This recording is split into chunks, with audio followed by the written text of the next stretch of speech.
Bienvenue pour la 4e partie de notre chapitre 4 d'histoire intitulé Le monde des cités grecques. Comment fonctionnait la démocratie à Athènes ? La démocratie est le régime politique qui a fonctionné à Athènes entre -507 et -322 avant Jésus-Christ.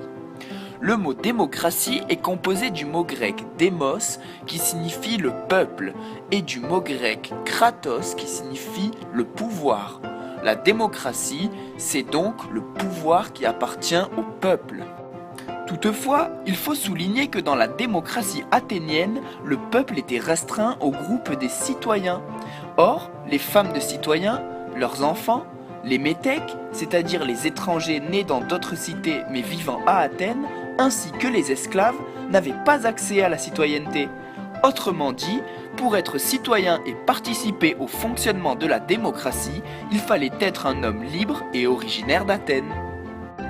Pour fonctionner, la démocratie athénienne s'appuyait sur plusieurs institutions, dont les plus importantes étaient l'ecclésia, la boulée, l'élié et les magistrats. L'ecclésia était l'assemblée qui réunissait tous les citoyens. Son rôle était de tirer au sort les membres qui composeraient la boulée et l'élié et d'élire les magistrats. Elle avait également pour mission de voter les lois.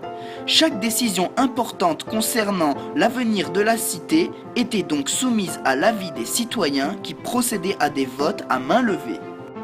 Lorsque l'ecclésia était réunie, chaque citoyen avait le droit de s'exprimer à la tribune. Pour répartir équitablement le temps de parole entre les citoyens, les Athéniens utilisaient alors une horloge à eau qui fonctionnait comme un sablier. Une fois que l'eau contenue dans le premier vase s'était totalement écoulée dans le second, l'orateur en train de s'exprimer à la tribune devait céder sa place à quelqu'un d'autre.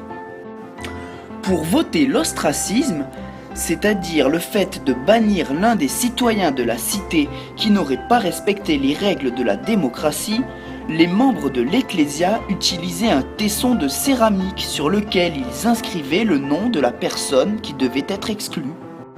L'élié était un tribunal populaire composé de 6000 citoyens tirés au sort par l'ecclésia pour 1 an. Son rôle était de rendre la justice. Pour rendre leur jugement, les membres de l'élié, appelés les éliastes, utilisaient des jetons de vote. Les jetons à tige pleine servaient à signifier que l'accusé n'était pas coupable, tandis que les jetons à tige creuse servaient à voter coupable. La boulée, quant à elle, était un conseil composé de 500 citoyens également tirés au sort par l'ecclésia. Il était chargé de recueillir les propositions de loi faites par les citoyens et qui pourraient ensuite être votées lors des réunions de l'ecclésia. Enfin, les magistrats étaient un groupe de 10 stratèges élus par l'ecclésia pour 1 an. Ils avaient notamment pour mission de faire appliquer les lois votées par l'ecclésia et de diriger les guerres. Le stratège athénien le plus célèbre est sans aucun doute Périclès. Il fut tellement important lorsqu'il dirigea la cité au 5e siècle avant Jésus-Christ que les historiens appellent aujourd'hui cette période le siècle de Périclès. Si elle était loin d'être parfaite car elle excluait la majorité de la population, la démocratie athénienne a néanmoins su poser les bases de la démocratie qui existe aujourd'hui en France. Suite et fin au prochain épisode.